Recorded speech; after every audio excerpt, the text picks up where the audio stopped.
सेवक सो जो करे सेवकाई से लेकर, न तुम्हारे जय हैं सब राजा तक। एवं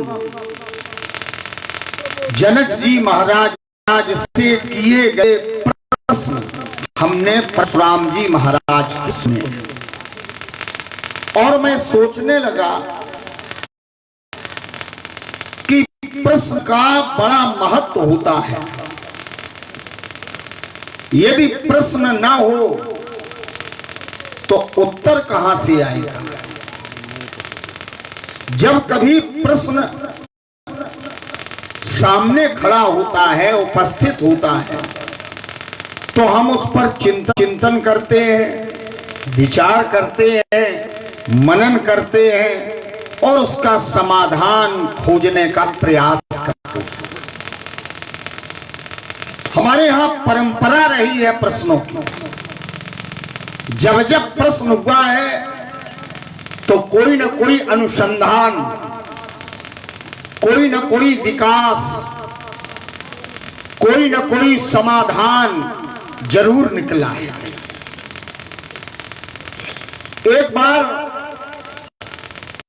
याज्ञवल्क्य महाराज से भरद्वाज जी ने प्रश्न कर दिया, और भरद्वाज जी का यदि प्रश्न न होता तो तीर्थराज प्रयाग में रामचरित सुनने का अवसर भरद्वाज जी को प्राप्त न होता। सब कुछ जानते हुए भी प्रश्न करना पड़ता है, क्योंकि प्रश्न का परिणाम ही उत्तर होता है।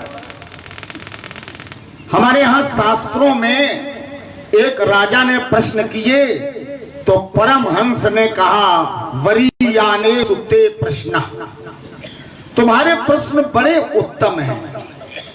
लोग सोचते हैं कि उत्तर देने वाला ही श्रेष्ठ होता है।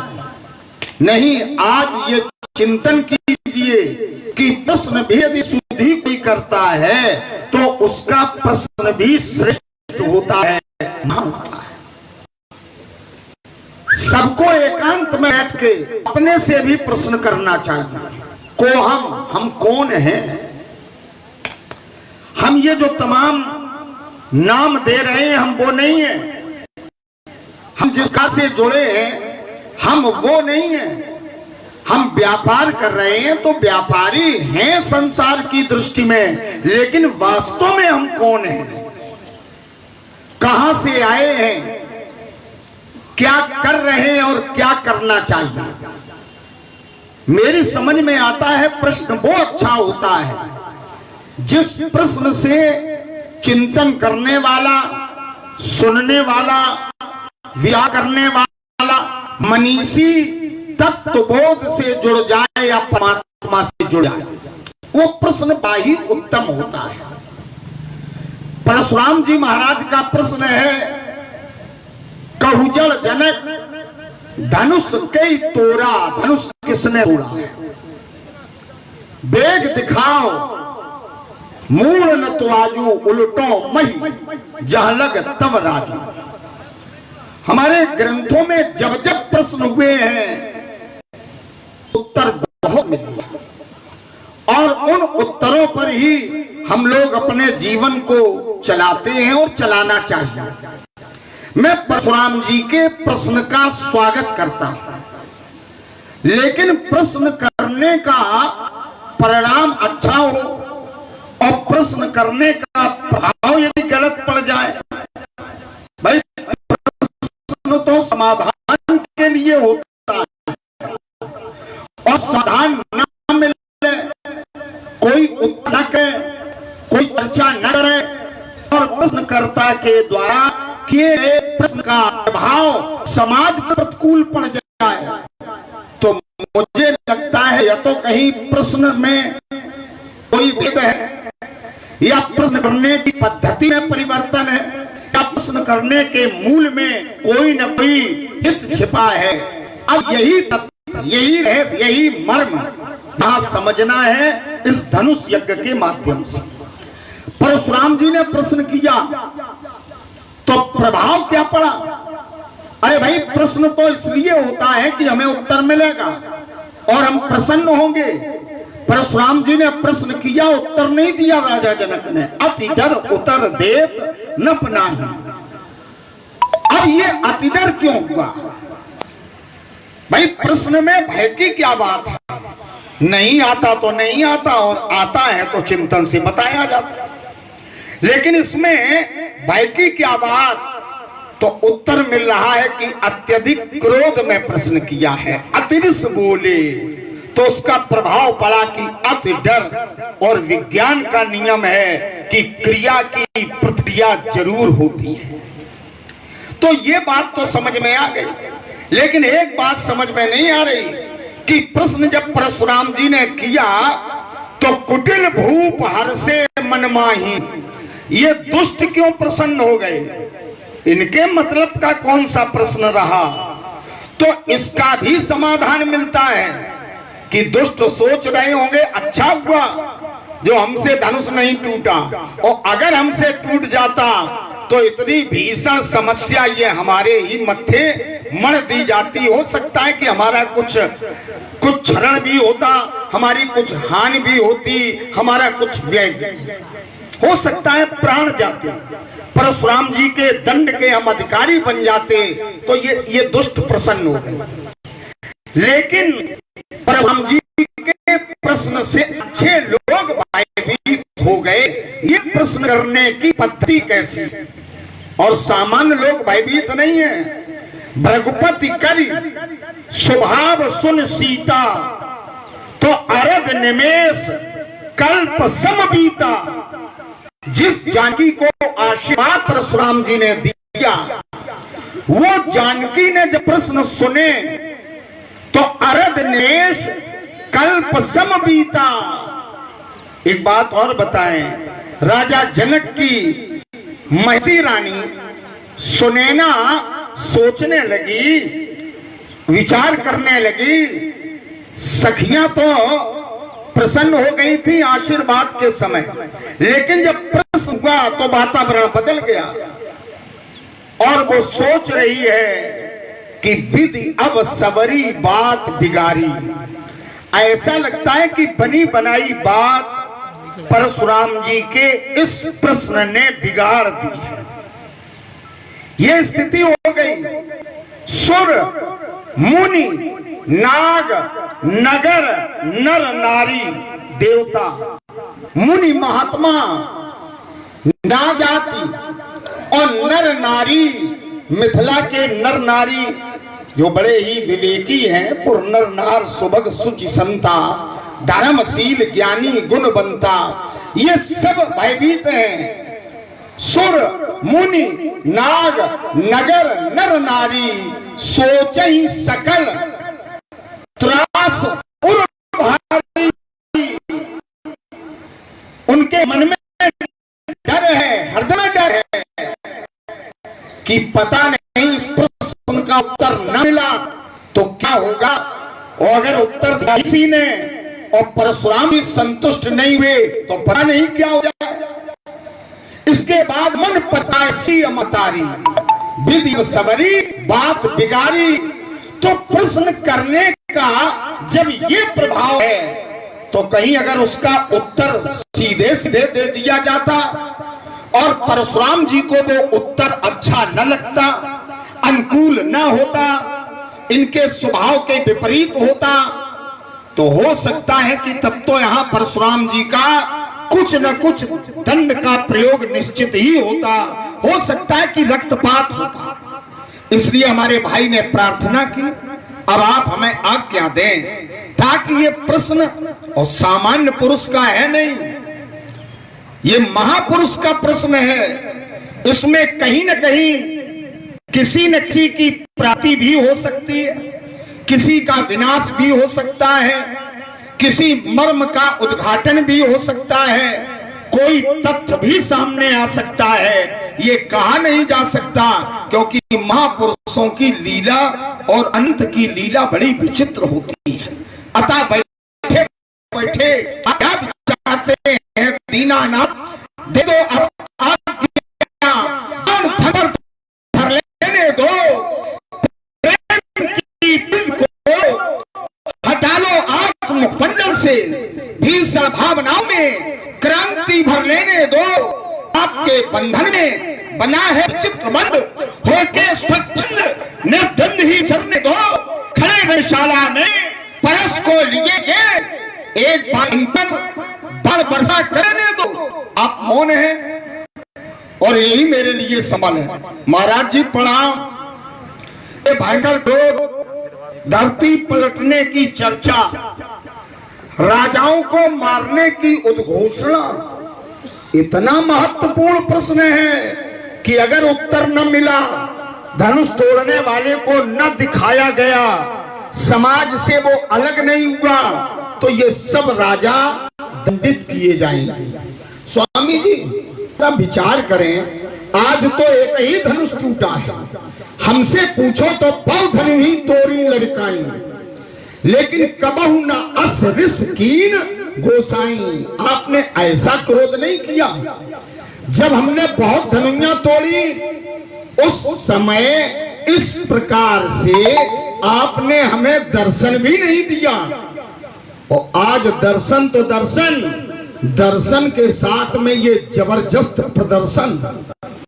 हमें लगता है कि धनुइयों से आपका कोई संबंध नहीं था, कोई प्रयोजन नहीं था, लेकिन इस धनुष से आपको स्नेह है, लगाव है। तो मैंने सोचा कि कभी कभी प्रश्न से ही प्रश्न का उत्तर आता है, चर्चा प्रारंभ हो जाती है। इसलिए मेरा एक प्रश्न है कि यही धनु पर ममता के हेतु, धनुष से ममता क्यों है, इस पर लगाव क्यों है, उसका हेतु क्या है, उसका कारण क्या है, समीचीन उत्तर प्रस्तुत करें। महिराज कहें। राजकुमार लक्ष्मण, तुमने कहा कि परशुराम ने जनक से प्रश्न किया, कब जड़ जनक धनुष नहीं तोड़ा। बोले प्रश्न होते हैं, उसके उत्तर होते हैं। प्रश्न कई प्रकार के होते हैं। प्रश्न सामाजिक होते हैं, आध्यात्मिक होते हैं, आदि दैविक होते हैं, आदि भौतिक होते हैं, धार्मिक होते हैं, विध्वंसात्मक होते हैं, विध्वंस रोकने के लिए होते हैं। अनेक प्रकार के प्रश्न होते हैं। सबसे पहला प्रश्न ब्रह्मा जी ने किया, जिस समय नारायण की नाभि से कमल और कमल पर ब्रह्मा बैठे, तो ब्रह्मा ने कहा मैं कौन हूं। उस कमल कर्णिका पर बैठे ब्रह्मा ने कहा मैं कौन हूं, और उसका उत्तर जानने के लिए वो कमल की लाल कर दे 100 वर्ष चले, उत्तर नहीं मिला। जब उत्तर नहीं मिला तो ब्रह्मा जी विचार करने लगे, मैं कौन हूं, चारों ओर जल ही जल है, कमल है, इसके अलावा कुछ दिखलाई नहीं पड़ रहा। तब उत्तर मिला शब्द ब्रह्म के रूप में, समुद्र की लहरों से स्वर निकला, तपम करो तपम करो तपम करो, तपस्या करो तपस्या करो तपस्या करो, उत्तर मिलेगा। तो बहुत से उत्तर तपस्या से मिलते हैं। जो प्रश्न है उसका उत्तर तपस्या के द्वारा प्राप्त हुआ ब्रह्मा को, तब नारायण का दर्शन हुआ। और तदुपरांत प्रश्न अम्बा पार्वती ने किया, जो इंद्रपतन है तो ब्रह्म के में नारी विरह मति भोर, देख चरित महिमा सुनत भ्रमित चित्त भोर। प्रश्न किया काकभूषुंड ने, भगवान शंकर ने बताया, लोमश ने बताया। प्रश्न किया गरुड़ ने, तो काकभूषुंड ने बताया। ऐसे अनेक प्रश्न हैं। प्रश्नों का समाधान देखिए, एक राजा ने एक योगी से प्रश्न किया, तुम कौन हो? तो उसने कहा जो तुम समझ रहे हो वो मैं नहीं हूं। तुम हमें दंड देने के लिए आगे बढ़े हो, हाथ में है, मारना चाहते हो। तुमने हमें दे समझाया, लेकिन मैं दे नहीं हूं। स्थौल्यम कार्श्यम आधय व्याधयश्च क्षुदं भयंकर इच्छा जरा च निद्रा रतिर्मंजुरहं मदस्सुजो देहेन जातस्य हिमेन संति। ये शरीर का मोटापन, दुबलापन, भूख, प्यास, भय, वासना, ये सब शरीर के गुण धर्म हैं। मैं शरीर नहीं हूं। आप लोग भी अपने आप से प्रश्न करें, मैं कौन हूं? एक बार मैंने शीर्षक निबंध लिखने के लिए शीर्षक बताया, लिखिए मैं कौन हूं, मैं कौन हूं। तो कोई पूरा निबंध लिख कर लाया, मैं अध्यापक हूं। कविता बना के लाए, मैं अध्यापक हूँ, एक ने कहा मैं व्यापारी हूँ, एक ने कहा मैं कर्मचारी हूँ, एक ने कहा मैं कृषक हूँ, अनेक लिख करके लाए। मैंने कहा ये सब कुछ नहीं हो, तुम आत्मा हो, आत्म तत्व हो, तुम देह नहीं हो। न जाने कितने देह मिले और न जाने कितने देह छूट गए, तुम तो आत्म तत्व हो, शुद्धोसी बुद्धोसी निरंजनोसी तत्त्वमसि अहम ब्रह्मास्मि प्रज्ञानम ब्रह्म तत्त्वमसि अयम आत्मा ब्रह्म। तो इस प्रकार से आचार्य विचार करो। तो महाराज अब मैं कहूं, ये प्रश्न हुआ, कथा में प्रश्न हुआ, जिज्ञासु ने किया किं कर्तव्यम किं भजनीयम, तो कहा वरीयानेस्ते प्रश्न कृतो लोकहितो। प्रश्न अनेक होते हैं, उनका समाधान होता है। एक वेदांत में प्रश्न हुआ, कुछ प्रश्न जिज्ञासा के लिए होते और कुछ प्रश्न परीक्षा के लिए होते। कुछ लोग किसी की परीक्षा लेने के लिए प्रश्न करते हैं। चलो अध्यापक विद्यार्थी की परीक्षा ले, अच्छी बात है, लेकिन कभी कभी जानते हुए भी प्रश्न होते हैं परीक्षा के लिए। इन कुछ प्रश्न केवल जिज्ञासा के लिए होते हैं। जैसा वेदांत दर्शन में कहा, अथातो ब्रह्म जिज्ञासा, अथातो ब्रह्म जिज्ञासा। जब ब्रह्म की जिज्ञासा होती है तो आचार्य गुरुजनों के पास जाकर के प्रश्न करते हैं, किम ब्रह्म किम अध्यात्म। गीता में कहा किम ब्रह्म किम अध्यात्म, क्या ब्रह्म है, अध्यात्म किसे कहते हैं, ये प्रश्न हुए। तो प्रश्न मैंने भी प्रश्न किया, शंकर जी मेरे गुरुदेव ने प्रश्न किया। अम्बा पार्वती से गई सभी तमहेश पहा, तब शिव हंसी पूछी कुशलात, लीनी परीक्षा कौन विधि, कहूँ सत्य सब बात। हंस करके उन्होंने पूछा, कैसे परीक्षा ली? वो झूठ बोल गई, बोली कछु ना परीक्षा लीनी गोसाई, कीन प्रणाम तुम्हारे ही नाम।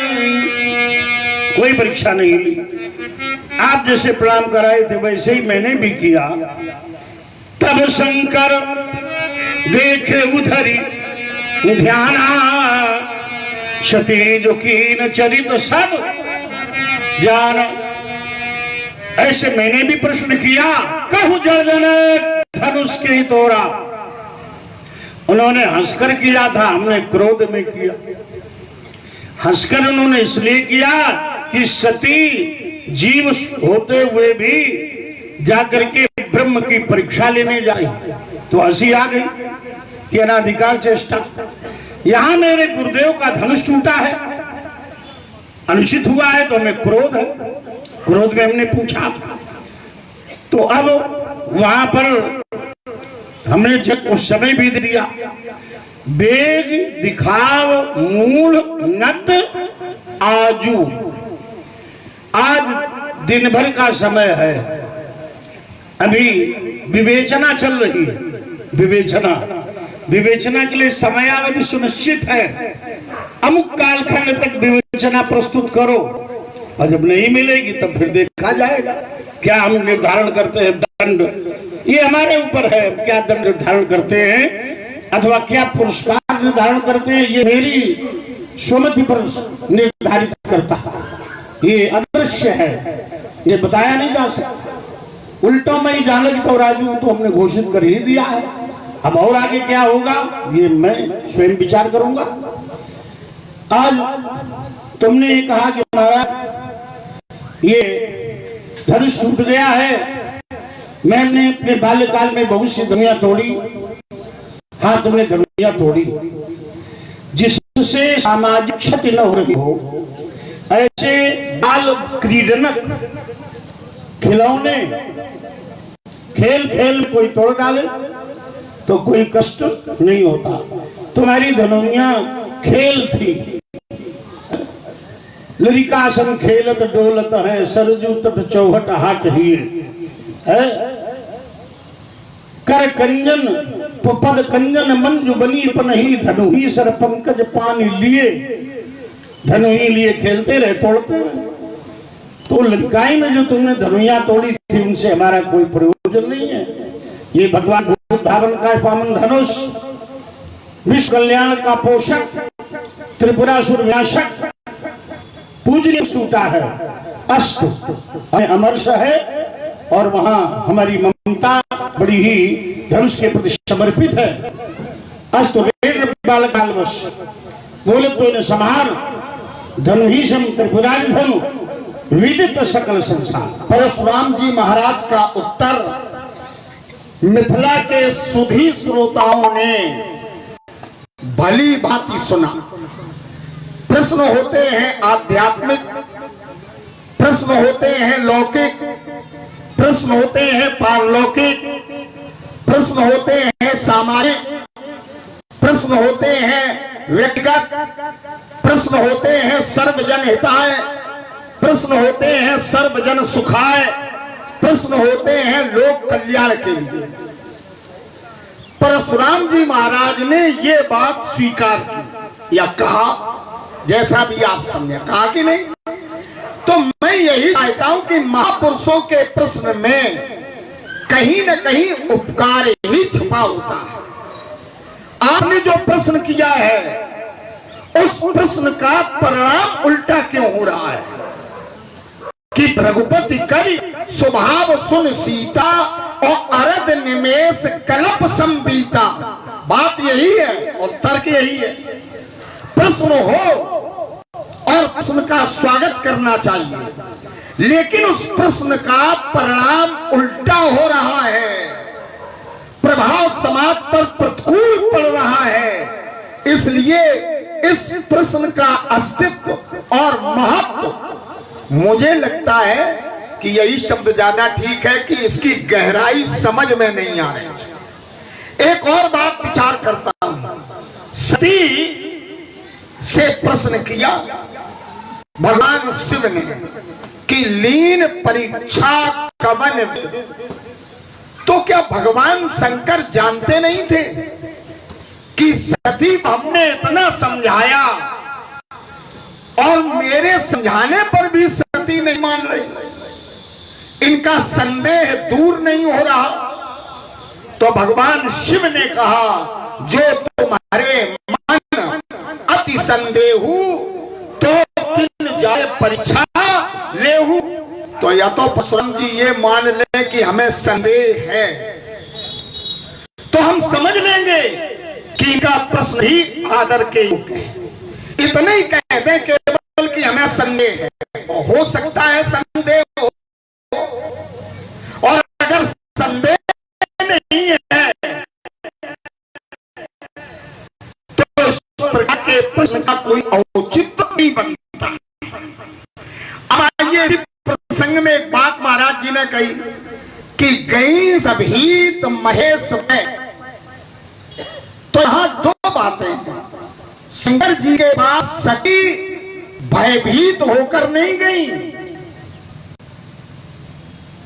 वह बात है गई समीप महेश तब।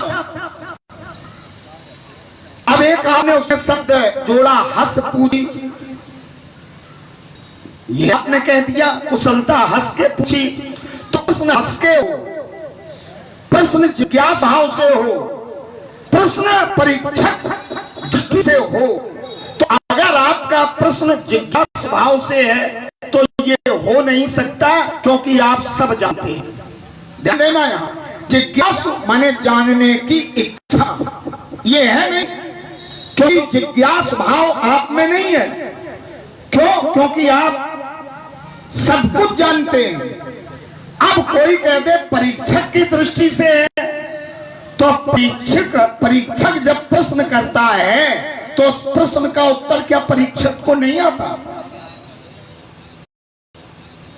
कोई अगर परीक्षा ले रहा है किसी विद्यार्थी की और उसने प्रश्न किया, तो क्या विद्यार्थी के उत्तर को उचित और अनुचित कौन कहेगा? कौन कहेगा? परीक्षक। इसका मतलब है कि परीक्षक पहले से ही उस प्रश्न का उत्तर जानता है, और आप परीक्षक की धरती पर खड़े होकर यदि प्रश्न कर रहे हैं तो मेरा यह विश्वास कहता है कि धनुष तोड़ने वाले को आप पहले से ही जानते हैं।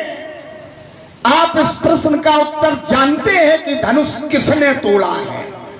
कहू जड़ जनक धनुष कई तोड़ा, और जानने के लिए आपके पास साधन है, योग साधन है, ज्ञान साधन है, ध्यान साधन है, विचार साधन है, मन का विशुद्ध संकल्प साधन है, और सामाजिक वातावरण भी साधन है।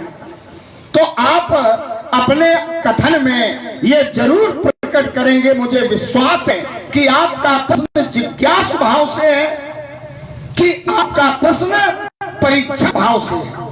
अब सुधी लोग बैठे हैं तो प्रश्न पर ही चर्चा हो रही है, जिज्ञासु भाव से नहीं है।